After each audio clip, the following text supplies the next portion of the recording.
Hello, welcome to Chinese Folk Tales. I'm Victoria Meakin, and I've got another amazing story to tell you.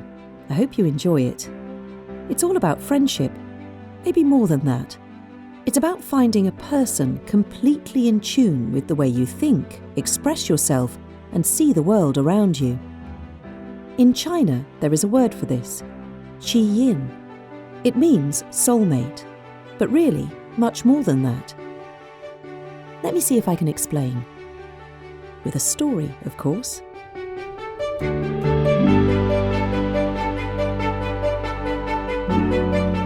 Let me take you back 2,500 years, to a time that we today call the spring and autumn period in Chinese history.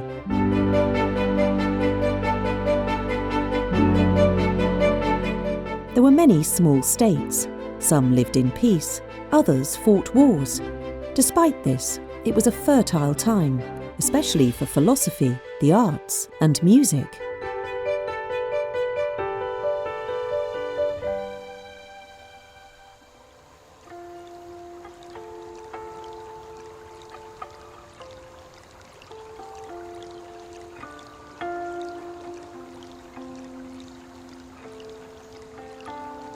Many artists and musicians took their inspiration from the natural world they saw all about them, the clear waters and the green mountains, a treasure trove of beauty and harmony.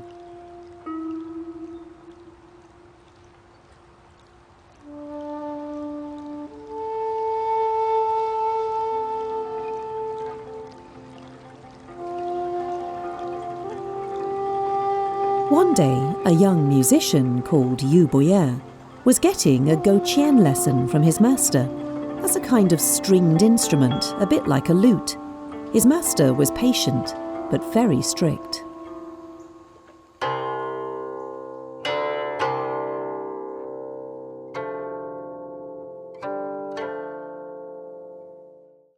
What do you think, Master? Good, but you still have a long way to go. Master, I'm trying my best. I've mastered all the sounds and styles a guqin can make. I've learned all the songs you gave me off by heart. What more can there be to know? But the master simply smiled and urged him to continue playing. He walked silently around him, breathing in the cool, clean air deeply, and watching the birds gathering on the eaves of his house. Beyond, the mountains rose majestically into the blue sky. Day after day, the young player practiced, and at the end of each of those days, the master would simply say, Better, but still not quite good enough. I know you can do better. Come back tomorrow, and we'll try again. Boyer was angry. Maybe not angry, perhaps more frustrated. On his way home, through the streets, he would stop total strangers and ask them to listen to his music. Please, just a moment of your time. Listen to this. Tell me what you think.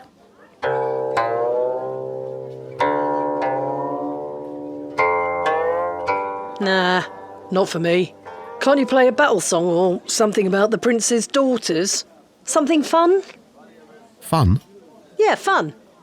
And the stranger walked away, as did everyone else he stopped.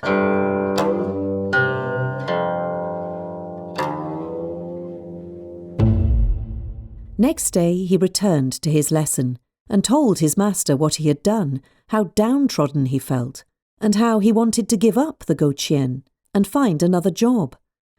The master listened to what he had to say, closed his eyes, and thought for such a long time that Boyer thought he had fallen asleep. Even my master thinks I'm boring. But just at that moment, his master's eyes opened suddenly, like he'd arrived at a very important decision. Here's what we'll do. Tomorrow morning, pack an overnight bag, some food, and a fishing rod. Oh, and your guqin. Where are we going? I am taking you to meet my own master, the greatest master who ever lived.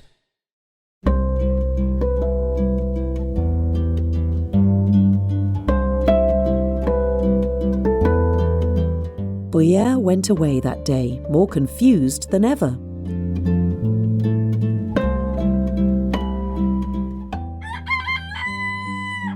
But he did as he was told, and arrived at his master's house the next day, just as the cock was crowing and the first rays of sunshine were breaking through the tall trees that lined the mountains to the east.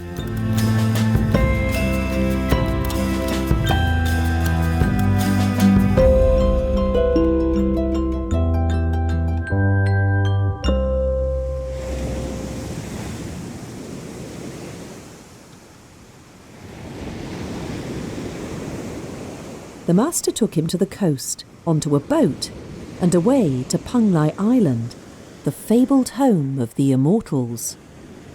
Right. You stay here. My master will be along shortly. And then he ran down to the beach, jumped into his boat, and sailed away. Oh, that's unexpected. Boyer waited several days, but his master didn't come back, nor did anyone else. Why would my master trick me like this?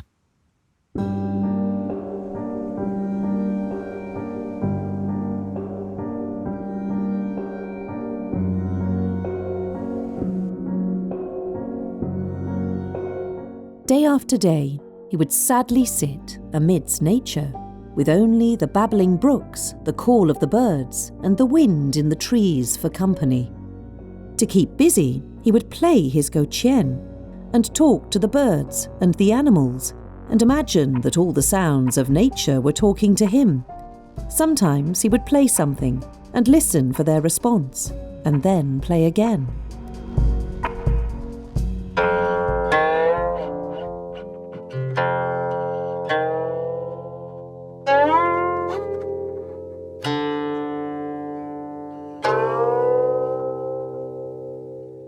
One day there seemed to be no difference between the music he played and the sounds he heard all around him.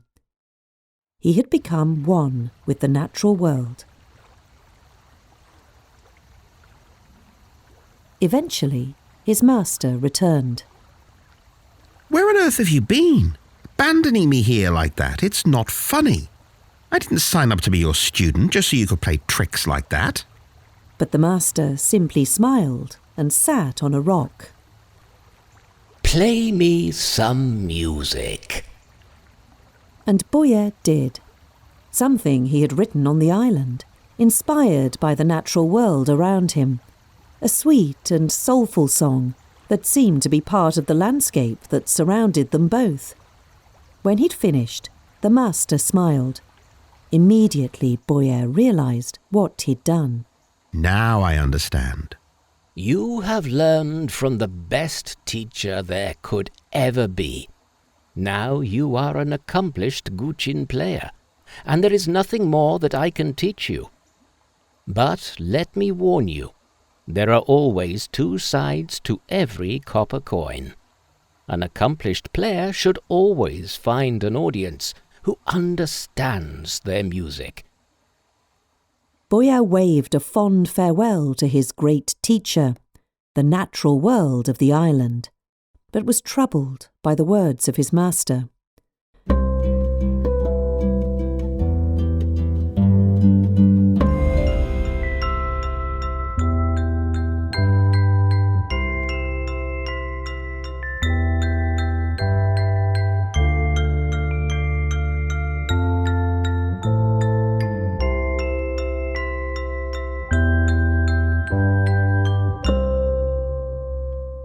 Sometimes he would play his music in public in the town. But not everyone liked it. Some even walked away as he played.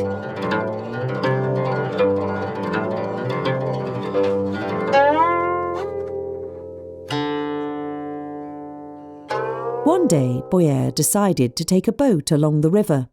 He wanted to enjoy the birds and the trees, smell the air and gaze upon the majestic mountains. But not long after he set off, there was a torrential rainstorm.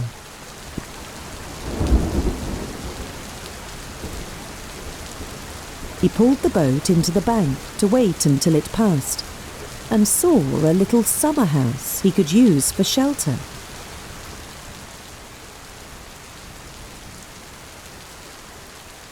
Sitting in the little wooden hut, he listened to the rain and felt the excitement of inspiration.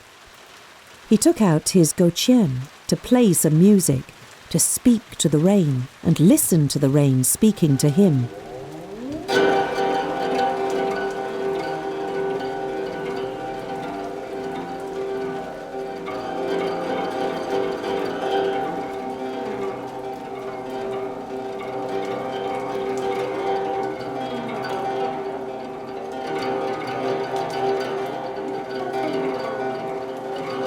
After a while, he realised someone was watching him. A woodcutter was standing nearby. He'd stopped his work and was resting his hands on his axe, listening to the music and swaying along with the melody. His eyes were closed, and he looked the happiest man alive.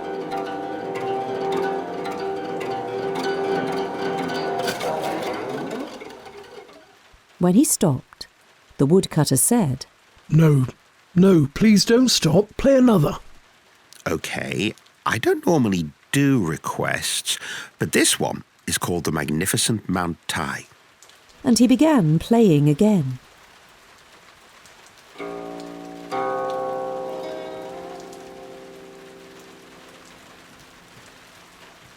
And once again, the woodcutter seemed to be transported by the music, tears coming to his eyes. When he stopped playing, the woodcutter stepped nearer. When you play, I could hear the dignity of the mountains, the roar of the rivers and the whispers of the wind through the trees. Boyer immediately ran towards the woodcutter and hugged him. Steady on. I've never met anyone who so fully understood my music as you do. You've made me so happy.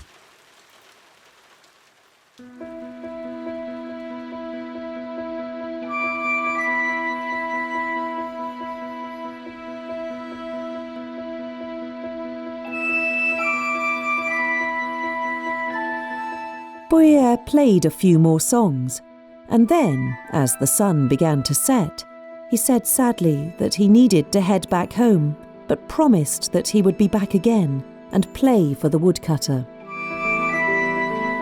But he didn't. At least not soon enough.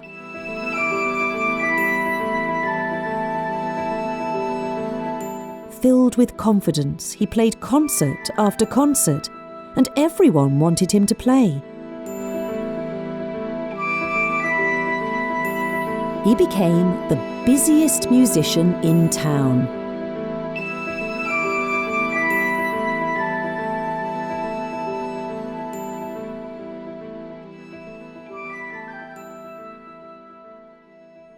One day he remembered the woodcutter and took a boat down the river to find him. But when he reached his village, the people there told Boyer that the woodcutter had died not long before of an illness, a sadness and a longing.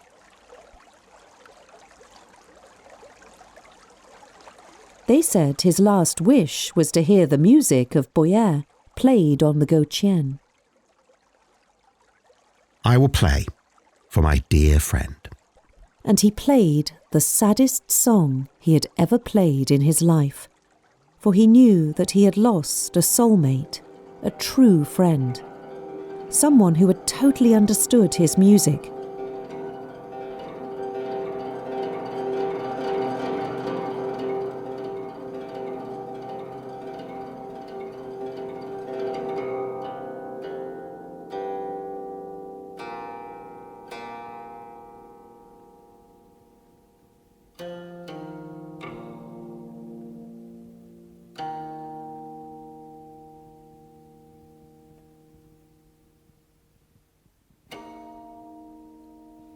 When he finished playing, he broke his goqian over his knee.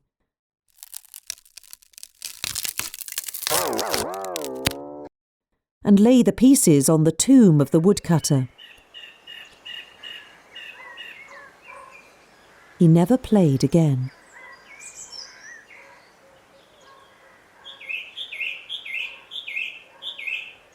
And so we go back to that word, yin, which literally means to know the tone. Someone who gets you, a sympathetic friend, a soulmate. But of course, it's not enough to simply find this person. You have to realise it and treasure that friendship for life.